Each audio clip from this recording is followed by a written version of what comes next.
Alhamdulillah, wassalatu wassalamu ala rasulillah wa ala alihi wa ashabihi wa mawalah, wa la hawla wa la quwata illa billah, amma ba'du. Alhamdulillah, Bapak Ibu jamaah sekalian rahimani wa rahimakumullah. Insyaallah kita melanjutkan pelajaran kita belajar Islam dari dasar. Kita telah sampaikan dalam pembahasan kita yang lalu, yang pertama berkaitan dengan makna akidah dalam agama ini dan kedudukannya. Yang kedua, dari mana akidah yang akan menjadi penentu dalam kitab beragama ini kita ambil, karena itu akan menjadi ikatan kita yang kuat dalam mewujudkan seluruh amaliyah agama kita. Akidah kita ambil dari Al-Quran dan As-Sunnah, sumber yang valid yang dijaga oleh Allah Subhanahu wa taala sampai akhir zaman. Referensi yang paling valid yang tidak akan ada kebatilan di dalamnya selama dia betul-betul memegangi dengan cara yang benar. Lan tadillu in tamassaktum bima, kata Nabi, selama kita betul-betul berpegang teguh dengan Quran dan Sunnah, itu Nabi jamin, yang memberikan jaminan Nabi tidak akan tersesat. Karena Al-Quran memberikan bimbingan kepada perkara yang lurus, akidahnya, ibadahnya, akhlaknya. Inna hadzal Quran yahdi lillati hiya aqwam. Al-Quran ini betul-betul membimbing kepada perkara yang ini lurus. Demikian pula sunnah Rasulullah SAW yang sahihah, yang sahih. Ini harus menjadi catatan kita, khususnya di zaman kita. Ini sunnah yang dimaksudkan adalah sunnah yang sahihah, sunnah yang hadis yang sahih. Kalau tidak perhatian dengan ini, Bapak sekalian, jangan salahkan orang-orang yang mereka itu membawakan riwayat-riwayat yang bahkan palsu, maudhu, sehingga super khurafat. Jangan salahkan, karena nggak perhatian dengan sahih dhaifnya riwayat yang para ulama berjuang mati-matian, karena memang sejarah telah membuktikan banyak para zindiq, musuh-musuh Islam, dan orang-orang mereka dikuasai oleh hawa nafsunya, sengaja membuat riwayat-riwayat palsu yang dinisbatkan kepada Rasulullah SAW, sehingga ilmu yang super istimewa yang tidak ada di dunia ini kecuali dalam Islam sekalian adalah ilmu sanad. Kalau seorang membawakan hadis, sebutkan sanad Anda dari siapa. Siapanya itu semuanya diteliti sampai kemudian menjadikan sebuah riwayat itu dianggap sahih atau dhaif atau bahkan yakni palsu. Ini nggak ada dalam ilmu lain selain yang ada ini dalam Islam, nggak ada. Silahkan Bapak cek kitab suci mana yang pakai sanad. Hanya dalam Islam yang betul-betul ini menggunakan itu sanad, karena itu adalah perkara besar yang dinisbatkan kepada Nabi yang akan menjadi dasar ajaran dalam kehidupan sehari-hari kita. Maka ulama kita mengatakan laulal isnad, seandainya tanpa sanad, laqalan nas sya'a ma sya'a, orang akan berkata semaunya. Orang akan berkata semaunya. Qala Rasulullah SAW, dari mana Anda ambil perkataan itu? Dia wajib bisa menunjukkan tentang sumbernya dari mana. Sehingga tidak hanya asal qala Rasulullah, ternyata hadis maudhu, ternyata hadis palsu. Sehingga ini adalah ilmu yang sangat istimewa.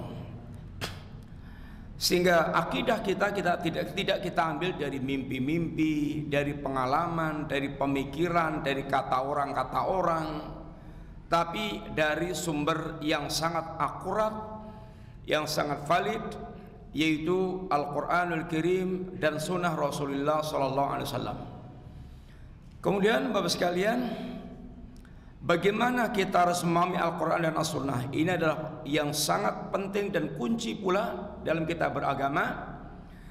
Kita memahami Al-Quran dan Sunnah dengan mengikuti pemahaman para sahabat Nabi radhiyallahu anhum jami'an, para a'immah, para imam-imam kaum muslimin yang mengikuti jejaknya para sahabat Nabi, sehingga agama itu betul-betul memiliki silsilah pemahaman yang lurus. Dan inilah yang sering hilang dari kaum muslimin, sehingga mereka kelihatannya beral-Quran, bersunnah, tapi ternyata mengikuti pemahamannya sendiri-sendiri. Akhirnya menjadi sebuah pemahaman yang sangat aneh, sangat aneh. Sehingga kalau orang kelihatan membawakan Al-Quran, bukan Al-Qurannya yang salah, tapi memang dia punya pemahaman yang keliru, menyimpang, atau bahkan kemudian menjadi sebuah kesesatan. Khawarij ketika mengkafirkan Ali bin Abi Thalib, Bapak sekalian, dengan ayat wa man lam yahkum bima anzalallahu fa ulaika humul kafirun. Tentu kita tidak akan bisa menyalahkan ayatnya. Oh, salah itu ayatnya. Kita tidak akan bisa menyalahkan ayatnya benar.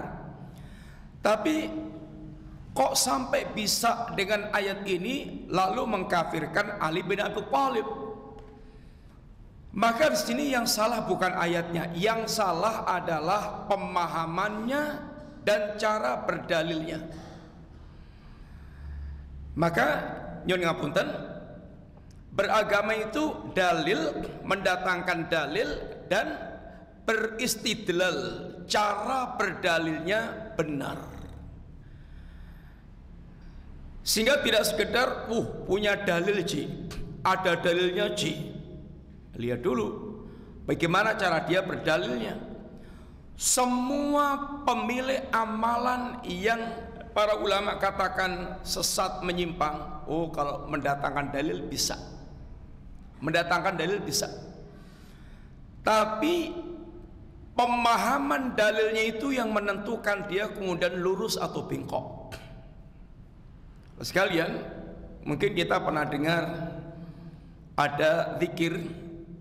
Kalau zikirnya orang awam itu masih komplit, la ilaha illallah. Itu zikirnya orang awam. Nanti kalau sudah meningkat lagi, tinggal ya ini Allah, Allah, Allah, Allah. Nanti kalau sudah meningkat lagi, lebih spesial lagi, tinggal hu. Kalau kita tanya apa dia punya dalil, bisa mendatangkan dalil, bisa. Tapi kalau kemudian kita kembalikan, apakah prakteknya Nabi dan para sahabat seperti itu, baru linglung biasanya. Manusia terbaik nggak pernah melakukan praktek yang seperti itu. Makanya sering banget orang bisa mendatangkan dalil untuk praktek-praktek sebuah ibadah yang aneh-aneh. Sehingga para ulama ingatkan, itu sungguhnya bukan dalil, tapi syubhat, yaitu kerancuan yang dibawakan atau pemikiran yang membuat samar yang dibawakan. Sehingga ada istilah para ulama kemudian yaitu untuk membantah dan membongkarnya dengan istilah kasyfus syubhat, yaitu menyingkap syubhat yang dibawakan.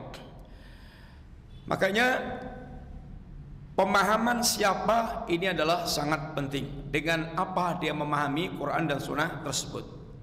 Sekarang kita masuk dalam pembahasan Bapak sekalian. Kenapa sih kok kita harus menjadikan akidah itu awal pelajaran dalam kita belajar agama? Ada beberapa catatan yang mungkin perlu kita ini pahami bersama, Mas sekalian. Yang pertama, karena akidah ini adalah asluddin, merupakan pokok agama. Asal itu ma asfala syai'. Yang dikatakan asal itu yang menduduki tempatnya paling bawah. Wa yubna alaihi ghairuh, dan yang dibangun di atasnya selainnya itu. Sehingga kalau sebuah pohon yang namanya asal itu adalah akarnya. Kalau sebuah bangunan yang namanya asal adalah pondasinya. Dan ini sangat menentukan, penentu dalam ini agama kita. Semua dibangun di atas pokok ini. Semua ajaran Islam dibangun di atas asal, di atas pokok ini. Sebagaimana batang dan percabangan semuanya tumbuh dari akar ini. Maka begitu pohon itu kemudian kehilangan akar, sudah nggak ada lagi riwayat pohonnya. Tapi kalau sebuah pohon itu ini walaupun batangnya sampai ceklek tapi akarnya masih utuh, ini masih memungkinkan akan tumbuh nanti batang percabangan, dan masih orang bilang ini adalah ini pohon. Demikian juga sebuah rumah, kalau rumah itu pondasinya itu nyun ngapunten amblek, bangunan 10 tingkat, waktu berdiri kelihatan megah, tapi begitu pondasinya ini ku amblek, ceklek, amblek, maka bangunan dari atas sampai bawah menjadi runtuh, kerak, nggak ada lagi yang bisa dimanfaatkan, harus dibongkar. Sekalian, agama kita begitu. Agama kita begitu. Allah Subhanahu wa taala memberikan tamsil tentang ini bagian-bagian agama kita ini seperti pohon kasyajaratin. Alam tara kaifa daraballahu mathalan kalimatan thayyibatan kasyajaratin thayyibah asluha thabitun wa far'uha fis sama' tu'ti ukulaha kulla hinin bidni rabbiha. Allah katakan, tidakkah Anda perhatikan bagaimana Allah Subhanahu wa taala membuat permisalan tentang kalimat thayyibah, kalimat iman, kalimat la ilaha illallah, kalimat Islam. Kama tali ini kasyajaratin thayyibah, jadi seperti pohon yang bagus. Kalimat thayyibah kayak pohon yang bagus. Pohon yang bagus itu gimana sih? Asluha thabitun, akarnya kuat. Wa far'uha fis sama', batang percabangannya menjulang tinggi. Tu'ti ukulaha kullahinin bi'idni rabbiha, yang pohon ini mengeluarkan buah-buahnya setiap saat. Wa yadribullahu al-amthala linnasi la'allahum yatadzakkarun. Demikianlah Allah, ini Allah membuat permisalan-permisalan untuk manusia itu agar mereka mengambil pelajaran. Sekalian, satu di antara metode dalam pengajaran adalah membuatkan tamsil untuk lebih mudah dalam memahami sesuatu yang abstrak yang bisa dibayangkan di dalam pikiran kita, kemudian yang gambarannya di pikiran kita kemudian digambarkan dengan sebuah gambaran yang lebih real yang bisa kita lihat di alam nyata.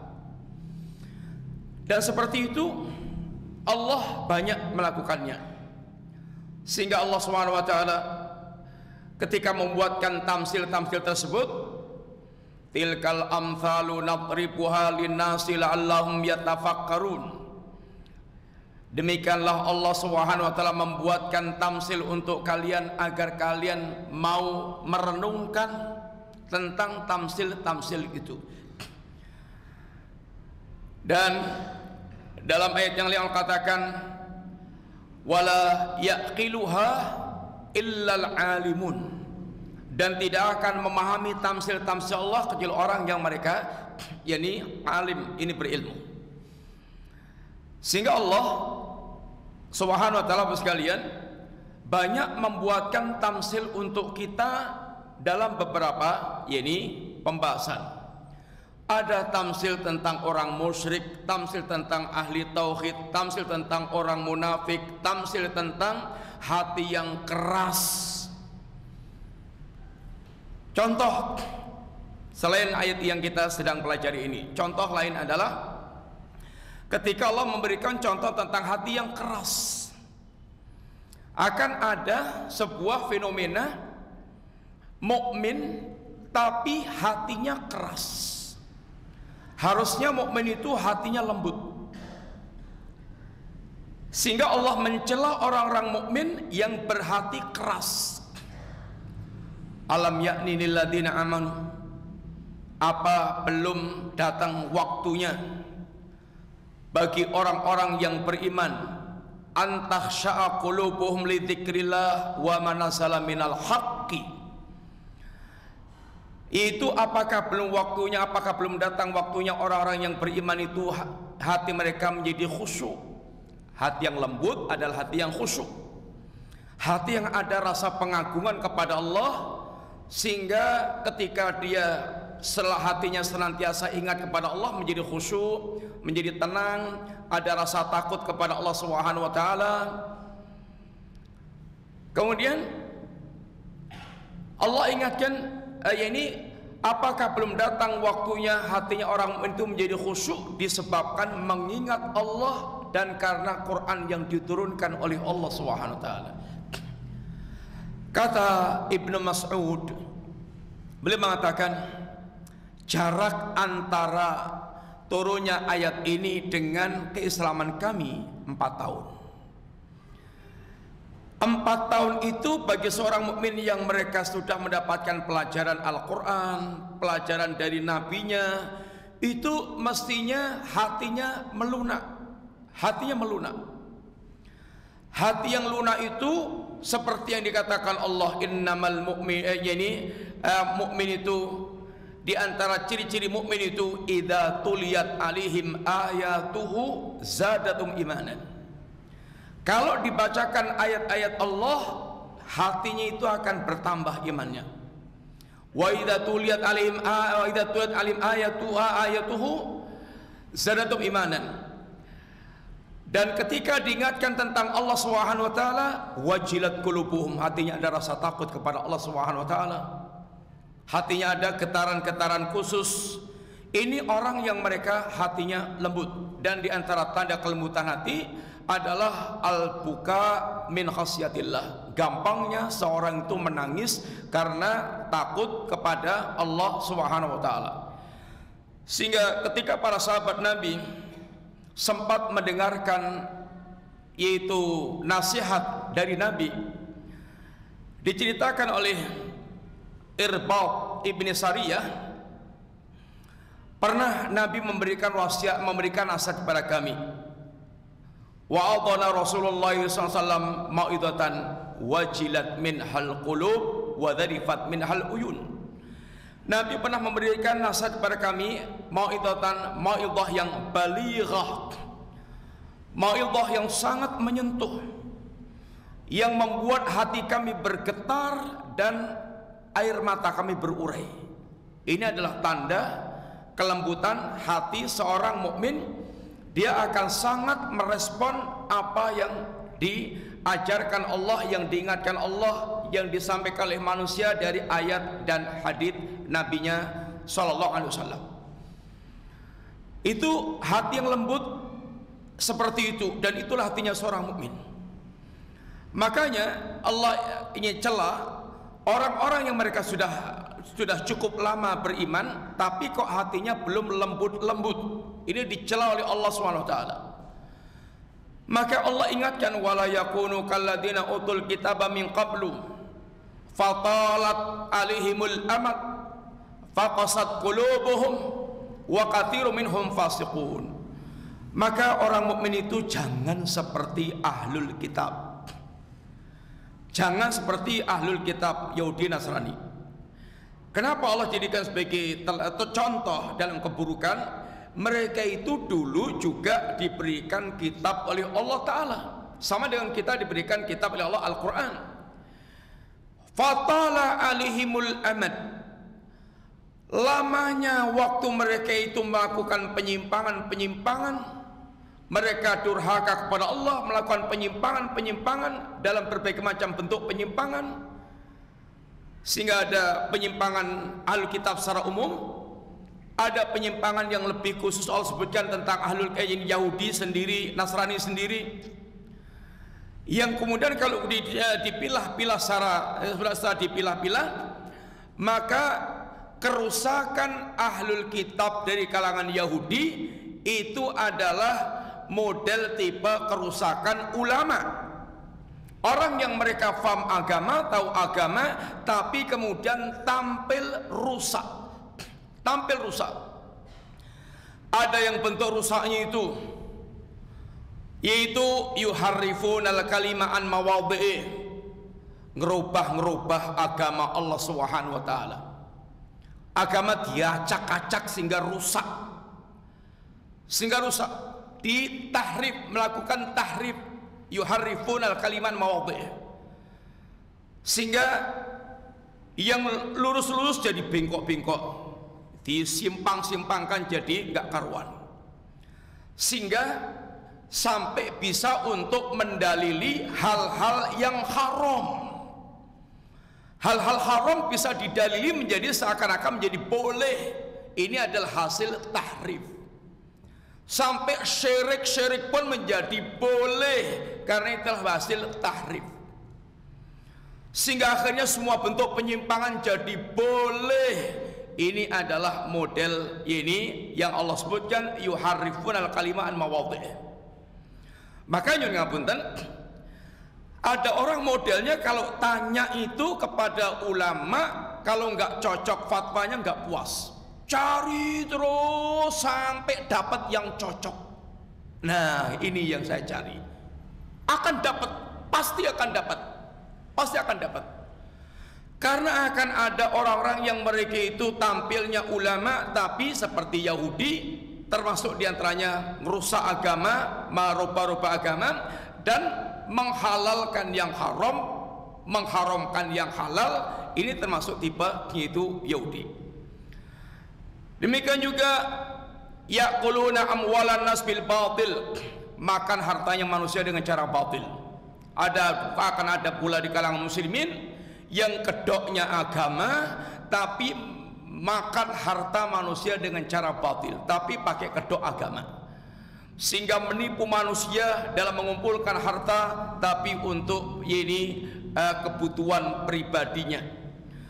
Ada lagi dalam bentuk yaktumunal haqqa wa hum ya'lamun, mereka itu tahu yang benar itu tahu tapi mereka sembunyikan.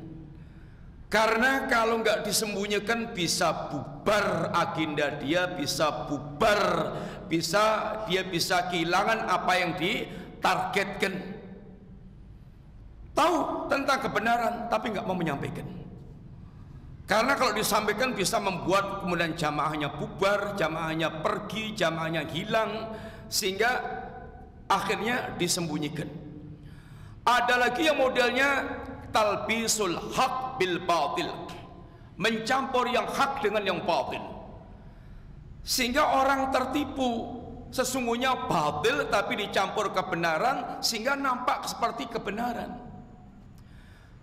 Aslinya dukun dan itu adalah wali setan, Tapi mantranya diantaranya pakai campuran Al-Fatihah.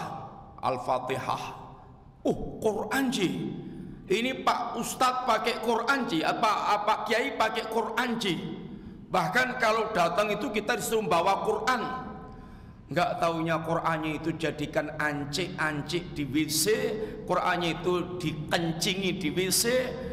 Ini adalah dunia perdukunan ini yang banyak ini terjadi. Bapak sekalian, adapun Nasrani adalah modelnya Muslim yang punya semangat beragama tapi tanpa ilmu, sehingga banyak melakukan penyimpangan-penyimpangan. Yang penting marem dan puas walaupun gak ada ilmunya sama sekali. Disinilah maka Allah Subhanahu wa taala bagaimana betul-betul agar muslimin mereka ada senantiasa di atas shiratal mustaqim, menjauhi modelnya Yahudi, menjauhi modelnya Nasrani. Wala yakunu kalladzina utul kitaba min qablu fatalat alaihimul amad faqasat qulubuhum. Panjangnya waktu mereka menyimpang dari agamanya itu membuat hati mereka keras, membuat hati mereka keras, sehingga hati seperti ini kalau diingatkan bahkan akan disikapi dengan sombong, dengan angkuh.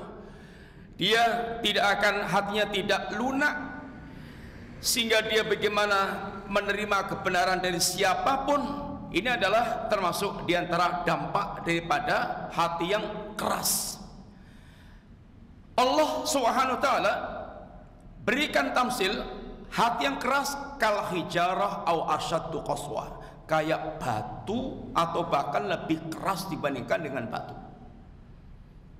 Lebih keras dibandingkan dengan batu. Mas sekalian, kenapa sih nggak baja? Kalau baja itu sekeras-kerasnya baja, yang bahkan lebih keras daripada batu, tapi kalau dibakar itu leleh. Kalau dibakar leleh, kalau batu enggak. Sehingga tamsil Allah lebih tepat dengan itu batu.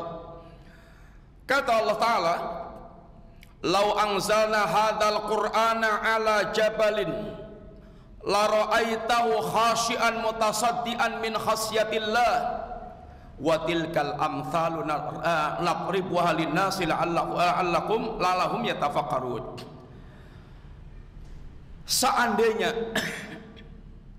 Seandainya kata Allah, Al-Quran ini kami turunkan kepada gunung, yang gunung itu tersusun dari batu-batu,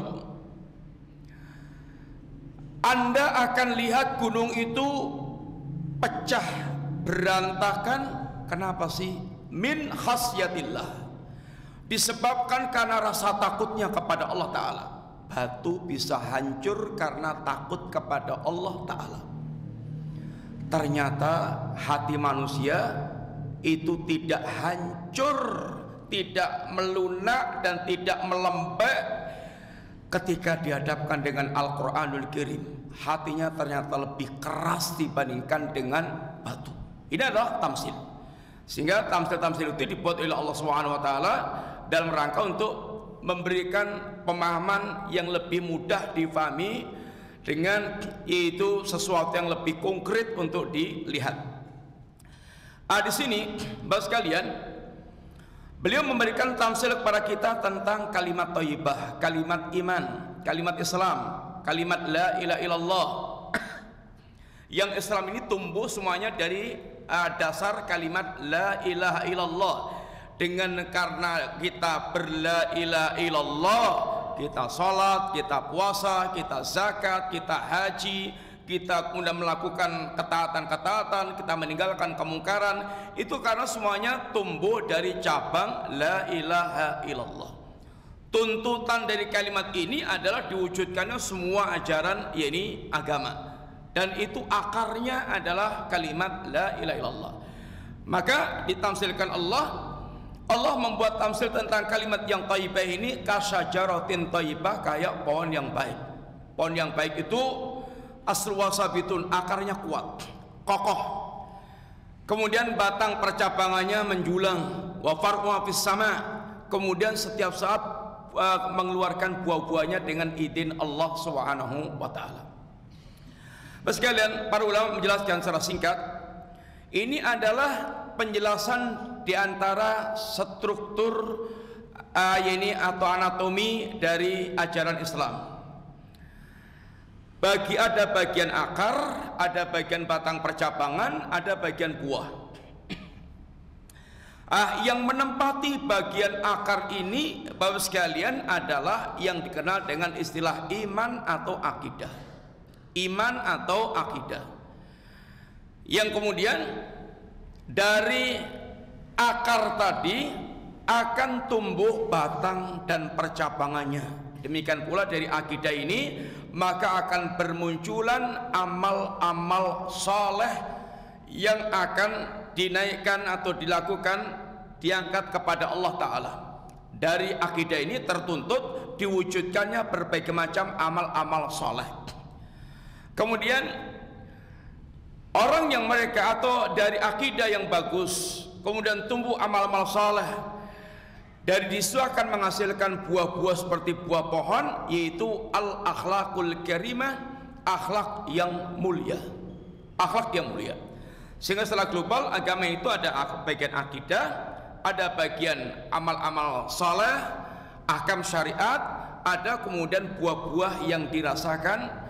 Kalau yang dirasakan pribadi itu adalah al-hayatus sa'adah, sa'adatul hayah, kehidupan yang bahagia. Kalau yang dirasakan secara umum adalah orang merasakan yaitu al-akhlaqul karimah, akhlak-akhlak yang mulia yang tumbuh dari seorang mereka memiliki yakni akidah. Ini adalah gambaran umum, sehingga membangun kehidupan kita itu seperti menanam pohon yang diharapkan tumbuh menjadi pohon yang ideal. Akarnya kuat, batang percabangannya menjulang, dan kemudian tumbuh buah-buahannya setiap saat. Bapak sekalian, maka di sini posisi akidah ada pada posisi akar, pada posisi akar. Sehingga kalau sampai pohon itu kehilangan akar, nggak akan ada lagi ceritanya. Sama dengan orang yang mereka beragama kehilangan akidahnya, ya sudah, maka semua kebaikannya menjadi tidak dianggap oleh Allah Ta'ala. Dia sholat, dia puasa, dia zakat, bahkan dia haji, bahkan dia yaitu melakukan banyak kebaikan-kebaikan, tapi tidak punya akidah. Walaupun kelihatannya sholat, kelihatannya haji, bahkan kelihatannya jihad, tempatnya di neraka. Apa ada sih? Mosok sampai se-ekstrem itu? Ya, Allah sendiri yang menerangkan. Orang munafik itu dia sholat bersama Nabi dan para sahabat. Dia juga kalau bulan puasa ya puasa. Bahkan kalau ada pengumuman jihad oleh Nabi, sebagian mereka berangkat jihad. Mereka yaitu kelihatan bersama dengan muslimin. Tapi apa kata Allah tentang mereka? Innal munafiqina fitarkil asfal minan nar. Orang munafik ini bukan mengelompok sendiri, nyampur dengan Nabi dan para sahabat. Duduk di masjid juga bersama Nabi dan para sahabat. Mereka juga bergaul dengan Nabi dan para sahabat. Tapi Allah tegaskan innal munafiqina fitarkil asfal minan nar. Kenapa sih? Ada kerusakan yang prinsip. Ya ini tidak adanya akidah dalam hati mereka. Tidak adanya akidah dalam hati mereka. Masa sih? Ya Allah yang menegaskan.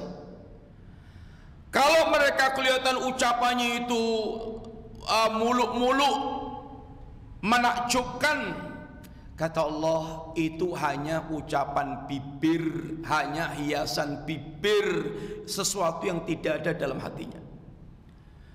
Bersyahadat, bahkan mantap pakai sumpah-sumpah untuk meyakinkan. Idza ja'akal munafiquna qalu nashhadu innaka la rasulullah wallahu ya'lamu innaka la rasuluh wallahu yashhadu innal munafiqina lakadzibun. Orang munafik itu kalau datang para nabi bahkan sampai bersumpah-sumpah untuk meyakinkan ucapannya.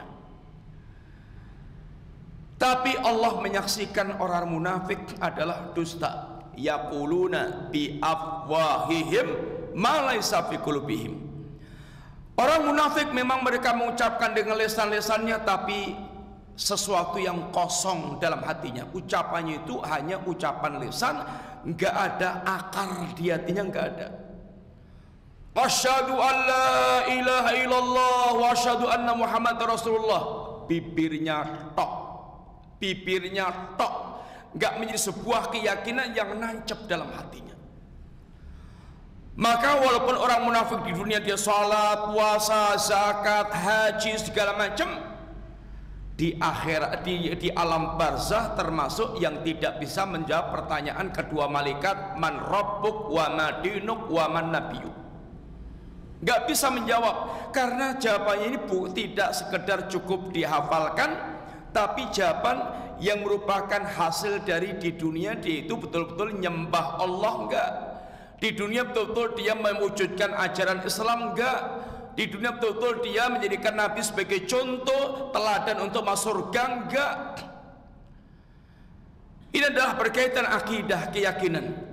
Maka tidak adanya akidah ini membuat orang muspro, amalannya rusak. Dan perusakan di zaman kita ini sekalian, arah yang paling mendasar adalah ngerusak akidah. Contoh mamanya, orang yang berkeyakinan bahwasanya hanya Islam satu-satunya jalan yang mengantarkan kepada Allah dan surganya, itu dianggap gagal faham.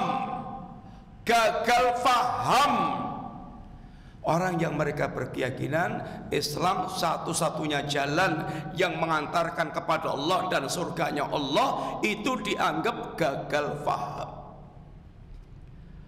alias bodoh, tidak cerdas. Yang benar itu katanya semua agama itu hanya kayak baju aja, bisa baju ini, bisa baju itu, atau kayak jalan, bisa pakai jalan ini, bisa pakai jalan itu yang nggak gagal paham. Kalau kayak gitu aja nggak butuh Nabi dakwah. Nabi tengok-tengok saja, nggak usah dakwah sampai yaitu berdarah-darah, sampai perang, sampai jihad. Ngapain? Wong keyakinan masing-masing itu adalah jalan yang bisa mengantarkan kepada Allah. Sampai anak kecil pun dididik. Dan tentu anak kecil ini bukan hasil dia telaah kitab, kemudian hasil dia punya pemikiran yang bagus, yang mendalam, hasil diktinan kayak kaset. Yang kemudian diantara ceramahnya bagaimana? Jangan sangka yang dia beribadah di vihara, di ini, di itu, ini semuanya juga nyembah Allah. Pret. Itu didikan para penyesat, sampai anak kecil pun kemudian bisa ceramah tentang kesesatan, ceramah yang menyesatkan. Dan itu kenyataan yang mesti kita sadari dalam kehidupan kita, sehingga mesti seorang mukmin dia betul-betul dia sangat perhatian dengan agama dan cara beragama yang ini lurus. Akidah ini tempatnya paling bawah, sehingga jangan sampai kita main-main. Rusaknya akidah kita, ya hancurnya bangunan yaitu agama kita. Oleh karena itulah Bapak sekalian, tidak ada seorang nabi dan rasul pun yang datang ke dunia itu pasti memiliki wahyu yang sama persis, yang tidak pernah kelewat dari sepanjang zaman. Setiap Allah mengutus nabi pasti ada wahyu wajib yang menjadi pokok inti ajaran mereka. Apa itu? Wa ma arsalna min qablika mir rasulin illa nuhi ilaihi annahu la ilaha illa ana fa'buduni. Kata Allah, tidak ada seorang nabi dan rasul pun yang kami utus sebelum engkau ya Muhammad pasti kami wahyukan kepadanya itu annahu la ilaha illa ana, bahwa tidak ada sesembahan yang hak kecuali diriku.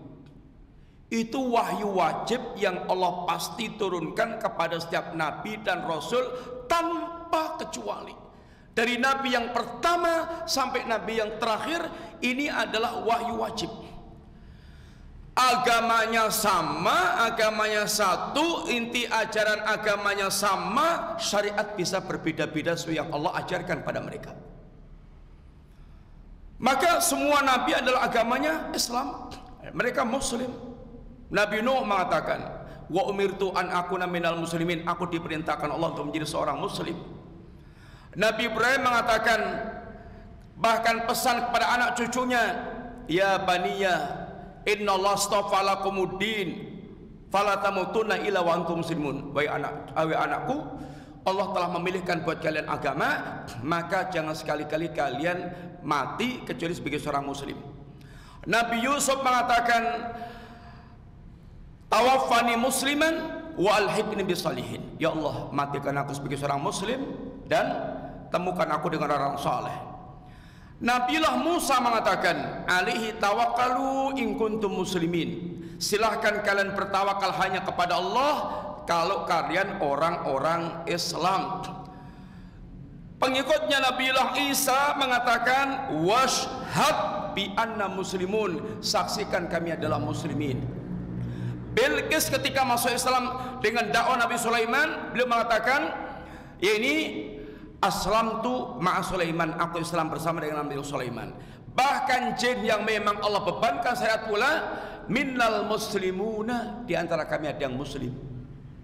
Sehingga semua yang mereka beriman kepada Allah dan beriman dengan syariat yang Allah turunkan di saat mereka hidup, nabi yang Allah turunkan ini, maka mereka muslim. Mereka muslim dengan ajaran yang sama, la ilaha illallah. Syariat bisa beda-beda sesuai dengan Allah ajarkan kepada mereka. Maka semua nabi fokus dakwahnya sama. Ini yang pertama dan utama.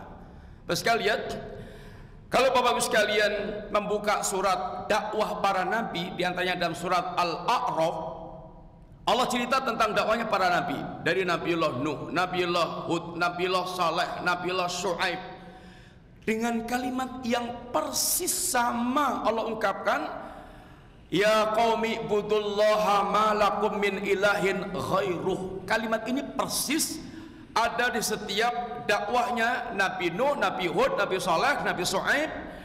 Mereka ini punya ucapan yang persis sama itu, wahai kaumku, sembahlah Allah yang tidak ada sesembahan yang hak kecuali hanya Allah Subhanahu wa ta'ala. Sehingga dengan ajaran yang pokok inilah umat di setiap zaman yang ada nabi di saat itu, mereka mengadakan permusuhan sengit.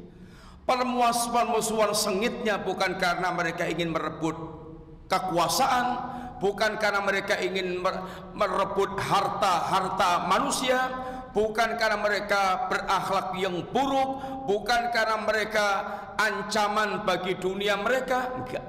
Tapi mereka adalah, yaitu ancaman bagi akidah mereka yang syirik dan kufur, sehingga dakwah mereka menjadi dakwah yang mesti harus ditumpes seakar-akarnya. Keinginan mereka begitu, tapi Allah semakin menyempurnakan, yakni kalimat Allah, yakni kalimat la ilaha illallah. Rasulullah SAW sekalian, beliau umur dakwahnya itu 23 tahun. Umur beliau 63, diangkat jadi nabi dan rasul umur 40, kemudian sehingga sisa 23, sehingga umur dakwahnya 23 tahun. 23 tahun, separuh lebih, 13 tahun Nabi berdakwah di Mekah. Itu hampir tidak ada ayat yang turun Bapak sekalian, kecuali semuanya nuansanya itu adalah akidah, tauhid, hari kiamat, hal-hal yang gaib. Ini adalah perkara, semuanya sasarannya hati, nancepnya itu di hati. Karena ini akan menjadi pondasi dasar untuk membangun agamanya. Yang kalau orang mau membangun sekalian itu yang paling pertama kali diperhatikan pondasinya. Ini mau bangun tingkat berapa? Tingkat 2, 5, 10, 20, 30, 50, 100. Maka yang paling pertama diperhitungkan adalah kekuatan pondasinya. Untuk bisa menyangga bangunan mau dibuat semegah apa. Maka orang yang cerdas, orang yang mereka sebelum membangun dia memperhatikan ini pondasinya, sehingga dia betul-betul akan bisa sukses dalam membangunnya. Ini dulu sekalian mudah-mudahan manfaat, dan kita cukupkan sekian dulu. Wassallallahu ala nabiyyina Muhammadin wa ala alihi washabbihi wasallam. Subhanakallahumma wa bihamdika asyhadu an la ilaha illa anta astaghfiruka wa atubu ilaik. Assalamualaikum warahmatullahi wabarakatuh.